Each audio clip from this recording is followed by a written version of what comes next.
Let's continue our practice problem number 5.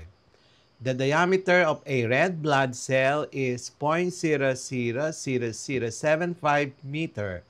Convert this into nanometers.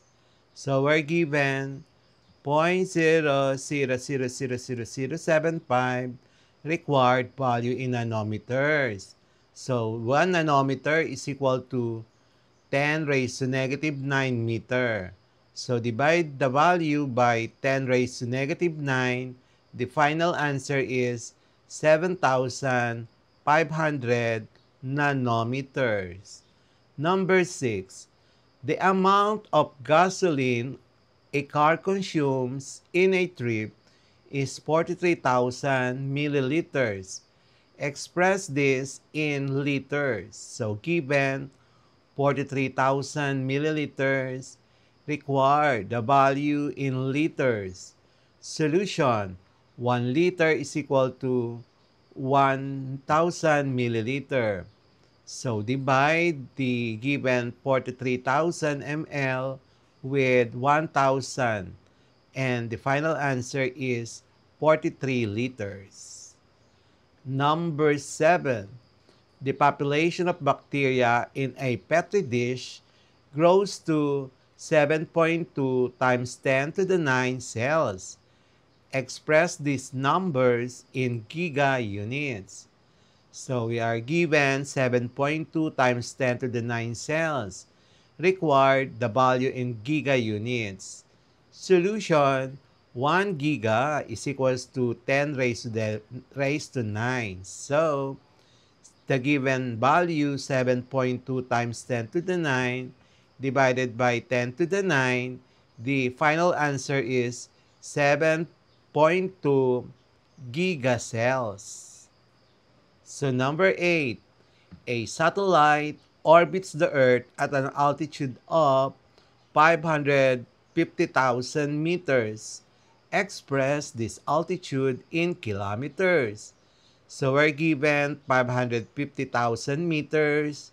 Require the value in kilometers. So solution, 1 kilometer is 1,000 meters. So the given data must be divided by 1,000. And of course, the final answer is 550 kilometers. Number 9. A hair strand has a thickness of 0.00009 meter. Express this in micrometers. So we're given 0.00009 meter. Require the value in micrometers. We know that 1 micrometer is equal to 10 raised to negative 6 meter. So the given data must be divided by 10 raised to negative 6. And the final answer is 90 micrometers. Number 10. A large shipping container weighs 25,000 kilograms. Express its mass in metric tons. So, given 25,000 kilograms, value in metric tons. So, we know that 1 ton is equal to 1,000 kilograms. So, given value 25,000 kilograms divided by 1,000, the answer now is, final answer is 25 tons. And then number 11. A memory chip in a computer has a storage capacity of 8 billion bytes. Express this capacity in gigabytes. So we're given 8 billion bytes. Required value in gigabytes. We know that 1 gigabyte is equal to 10 raised to negative 9 bytes. So our solution, given data to be divided by 10 raised to the 9 power. So the final answer is 8 gigabytes. Number 12. The speed of light in a vacuum is 200 99,792,458 meters per second. Express this in megameters per second. So we're given 299,792,458 meters per second. So we know that 1 megameter is 10 to the 6 meter. So the given data must be divided by 10 to the 6. And the final answer is 299.792458 megameters per second. Number 13.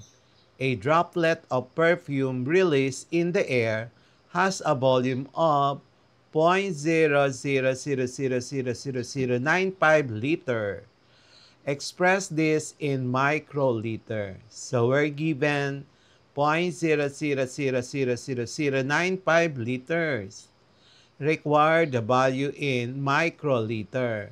So we know that 1 microliter is equivalent to 10 raised to negative 6 liter. So divide the given data by 10 raised to negative 6, and the final answer is 0.95 microliter. Number 14. The weight of a dust particle is approximately 0.0000000045 kilograms. Express this in nanograms. So we're given 0.0000000045 kilogram. We are required the value in nanograms. We know that 1 nanogram is equivalent to 10 raised to negative 12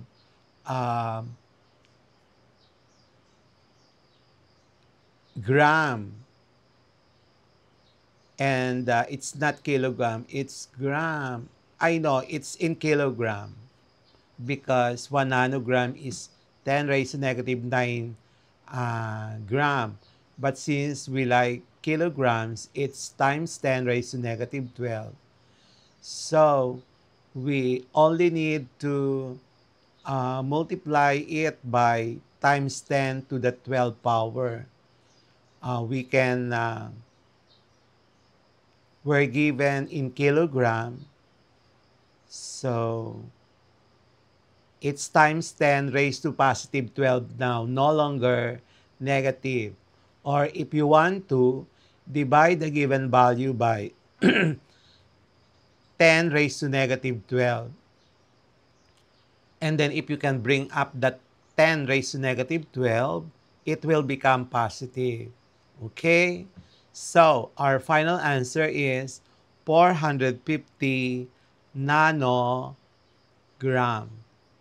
Or of course, you can use other ways on how to convert kilogram to nanogram. First, convert kilogram to gram, and then from there, convert it then to nanogram.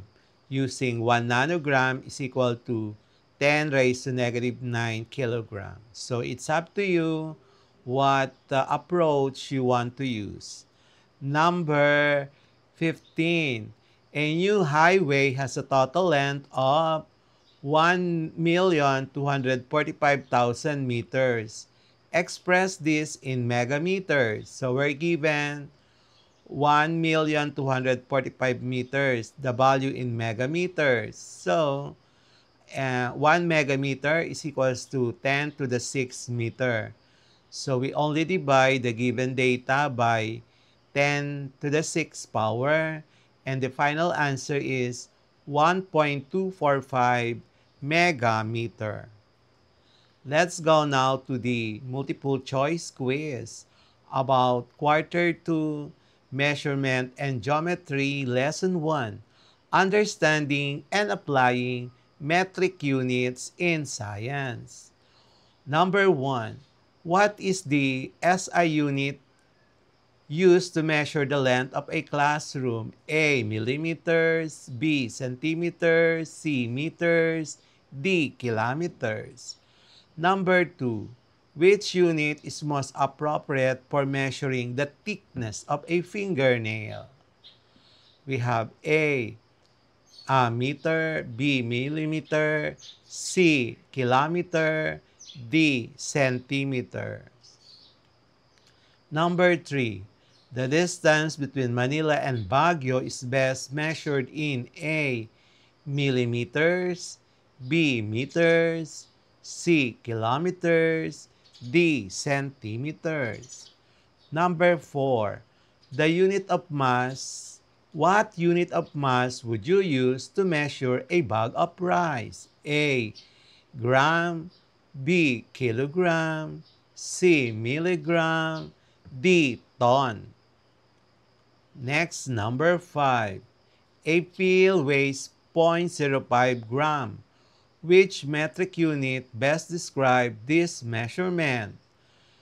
Gram, milligrams, kilogram, D. Ton. A gram, B. milligram, C. Kilogram, D. Ton. Number 6. What is the SI unit of volume used to measure a bottle of soft drinks? A. Liter, B. Milliliter, C. Cubic meter, D. Kiloliter. Number 7. The amount of water in a swimming pool is most reasonably measured in A. Milliliters, B. Liters, C. Kiloliters, D. Microliters. Number 8. A bacterium is about 2 micrometer in length. The prefix micro represents A. 10 raised to negative 6, B. 10 raised to negative 3, C. 10 cubed, D. 10 raised to negative 1. Number 9. Which of the following is the correct SI unit for measuring electric current?